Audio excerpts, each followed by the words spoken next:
Hello everyone, today we're going to be talking about simple interest. Okay, basic idea with simple interest is that you're borrowing money.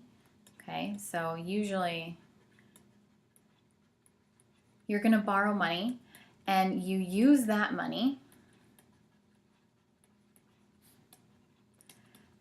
and you pay it back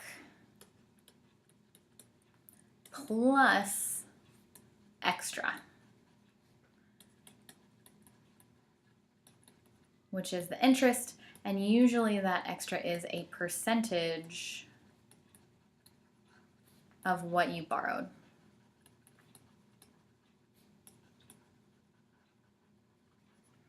Right? You don't just get to borrow this money for free, you get to borrow it, but you have to pay for the privilege of using that money, and that is the interest, that paying for the privilege of using the money. Let's start off with a simple example here. Okay, you borrow $1,000 at 12% simple interest. And we're going to assume here, right, it doesn't say, but we're just assuming for 1 year, this percent is 12% per year. What is the total amount you pay back?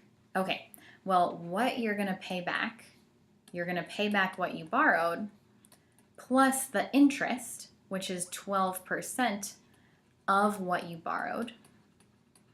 And like we talked about in the last video about percentages, of usually means multiply, and we've got to multiply that $1,000 by our percent written as a decimal.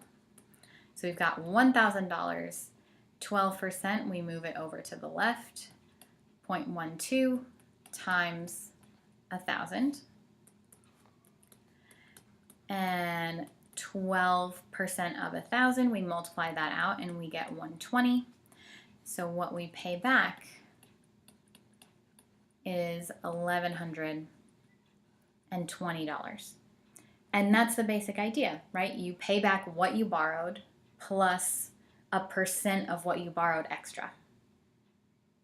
All right, that is sort of the simplest example that we're going to do. And before we move on to others, let's go ahead and get a little formal here. So the simple interest formula, we're going to go through the variables that are in it, and then we're going to write out the formulas that we need. So capital P stands for principal, and this is what you borrow or how much you borrow. Little r is your interest rate, and we're going to assume that it's written as a decimal. T is the amount of time that you borrow the money in years. So you've got to be careful if it gives you monthly or weekly or daily, you've got to convert that to be in years instead of months or weeks or days. And I stands for the interest, the total interest. And F stands for the future value, okay? And what we mean by future value is usually the amount, the total you pay back.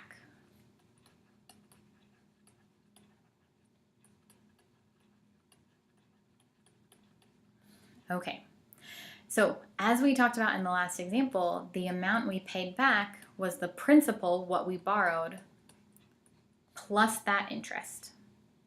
Okay, and we can compute that interest. Okay, it's a percentage of the principal, so it's the principal times that interest rate, and we pay that interest every year for the years that we borrow it, so we multiply by T.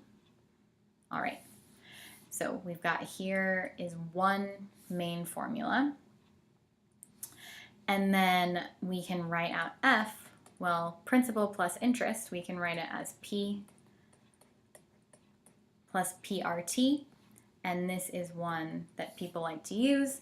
We can also write it, both of these have a P, so let's factor that P out and write it as P times 1 plus RT. Any and all of these are totally fine. Whichever formula, it's easiest for you to remember, or whichever one is the most intuitive way to write it for you out of these, do it that way. There's no reason to remember a formula that's harder for you to remember if writing it one way works perfectly fine. Okay, let's go ahead and put these formulas to use. All right, a title loan establishment is offering a deal. They say that you can borrow $1,340 and pay back 12 monthly payments of $173.60. And we want to find the APR. And APR stands for annual percentage rate. So that's the interest rates that we've been talking about here, right? They're a percentage of your principal that you borrow, and we're talking about them per year, so annually. All right, so let's write out some variables here. In our formula, we have P, we have little r, we have T, and we have F, and we can think about that interest as well. Okay, so let's fill in what we know. Okay, we're borrowing $1,340. So $1,340 is our principal. Okay. Time, we're borrowing this for 12 monthly payments. 12 monthly payments, well, that amounts to 1 year. And we want to find that interest rate. So we don't know the interest rate. And if we don't know the interest rate, we don't know yet the amount that we paid in interest. But we can figure out the future value. So let's think the only piece of information that we haven't used yet is this $173.60. So we're going to use that to find our future value, the amount we pay back. Well, we pay back that $173.60 every month for 12 months. So let's take it and multiply it. Whoops. $173.60 by 12 to figure out how much we pay back. And we multiply that out, and it comes to $2,083.20. Okay, so before we do anything else, let's note that this doesn't really seem like much of a deal because we're borrowing $1,340 and we're paying back over $2,000. Yikes. That is not such a good deal. Not so good. Okay, let's find exactly how bad a deal it is. Let's find that APR. So there's a couple of ways to think about this. One is, let's remember that future value, okay, future value was the principal plus the interest. So that $2,083.20 was what we borrowed plus the interest. So to get the interest, all we got to do is subtract.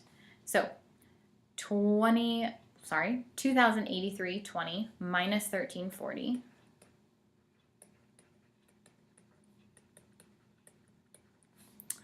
and what that ends up being is $743.20. That's the interest alone. Ooh, that's not so good. Okay, so we're not done yet. We know how much we paid in interest, but we need a percentage. Okay, so we still need